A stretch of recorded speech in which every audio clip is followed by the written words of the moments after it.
आज आप सब के साथ भारतीय सेना के एयर डिफेंस मेजर्स जो कि हमने इंडियन एयरफोर्स के साथ मिलजुल कर तालमेल में लिए, उसके बारे में कुछ बातचीत करूंगा। इस विषय में मैंने कल भी कुछ टिप्पणी करी थी, लेकिन आज मैं इस युद्ध के अहम एस्पेक्ट के बारे में आपको थोड़ा और पर्सपेक्टिव देना चाहता हूं। हमें एयर डिफेंस ऑपरेशन सिंदूर के एयर डिफेंस की कार्रवाई को एक कॉन्टेक्स्ट में समझने की आवश्यकता है। मैंने आपको कल बताया था कि पिछले कुछ सालों में आतंक की गतिविधियों का कैरेक्टर जो है उसमें कुछ बदलाव आ रहा था। अब हमारी मिलिट्री के साथ साथ मासूम सिविलियंस जो कि अपना बचाव करने में विफल थे, उन पर भी हमले हो रहे थे।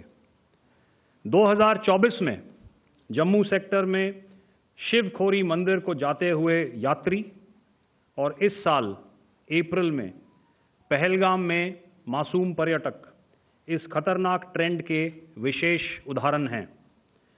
पहलगाम तक पाप का ये घड़ा भर चुका था। उसके बाद जो हुआ उसके बारे में हम कल विस्तार में बातचीत कर चुके हैं, क्योंकि आतंकियों पर हमारे सटीक हमले लाइन ऑफ कंट्रोल और इंटरनेशनल बाउंड्री को पार करे बिना किए गए थे। हमें पूरा अंदेशा था कि पाकिस्तान का वार भी बॉर्डर के उस पार से ही होगा। इसलिए हमने अपनी एयर डिफेंस की पूरी तैयारी पहले से ही कर ली थी। हमारी इन्वेंट्री में शामिल काउंटर मैन्ड एरियल सिस्टम्स,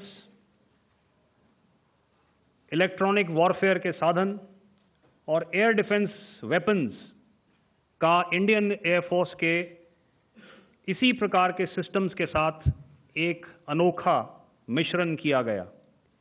इसलिए आपने देखा कि जब जब पाकिस्तान एयरफोर्स ने हमारे एयरफील्ड्स और लॉजिस्टिक इंस्टॉलेशंस में 9 और 10 मई की रात को लगातार हमले किए, वो इस मजबूत एयर डिफेंस ग्रिड के सामने विफल हो गए।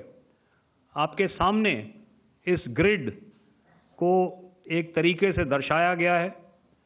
आप देख रहे हैं कि इंटरनेशनल बाउंड्री से कितनी layers, radars, counter unmanned aerial systems, उसके पीछे शोल्डर फायर्ड वेपन्स, हमारे विंटेज एयर डिफेंस वेपन्स जो कि काफ़ी सालों से हमारी सेना में हैं। एयर मार्शल भारती ने भी उसके बारे में बात करी। और लास्ट में हमारे modern air defence weapon systems. तो कोई मौका नहीं था कि पाकिस्तान एयरफोर्स ये मल्टी टियर डिफेंस को पार करके पीछे हमारी एयरफील्ड्स या लॉजिस्टिक इंस्टॉलेशंस को टारगेट कर पाए। ये जो डायग्राम आप अपने सामने देख रहे हैं, ये मुझे एक इंसिडेंट की याद दिला रहा है। और मैं आपको इस उदाहरण के ज़रिए से एक ये एस्पेक्ट हाईलाइट करना चाहता हूँ।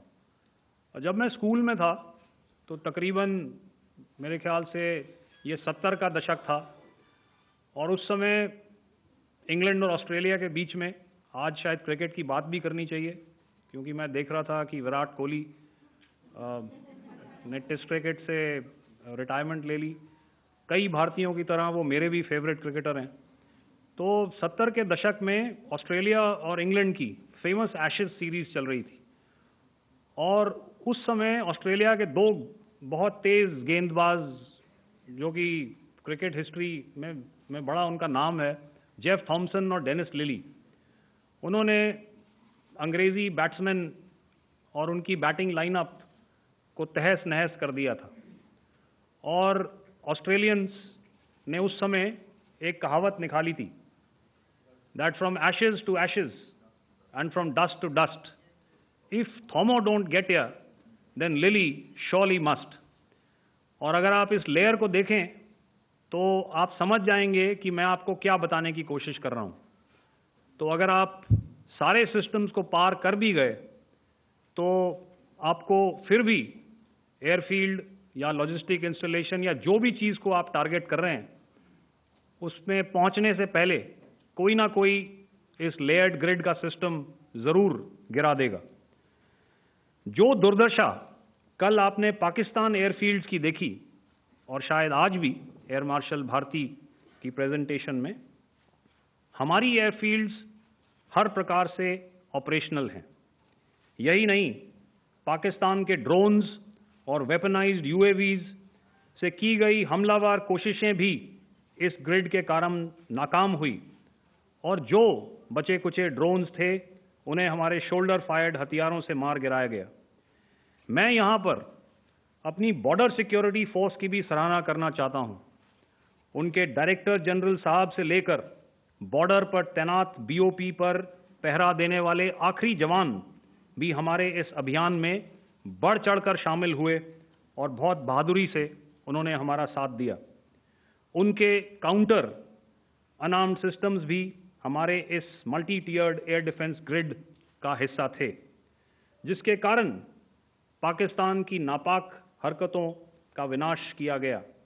आपने सुना ही होगा, जब हौसले बुलंद हों तो मंजिलें भी कदम चूमती हैं।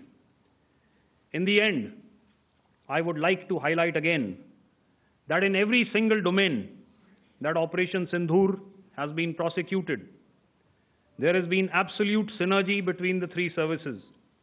Not only have we, in this endeavor, been fully supported by our government, departments, and agencies, I cannot here not mention our 140 crore countrymen that have stood behind us with their prayers and goodwill, urging and inspiring us to achieve our mission and objectives. For that, we salute you. You are indeed the best.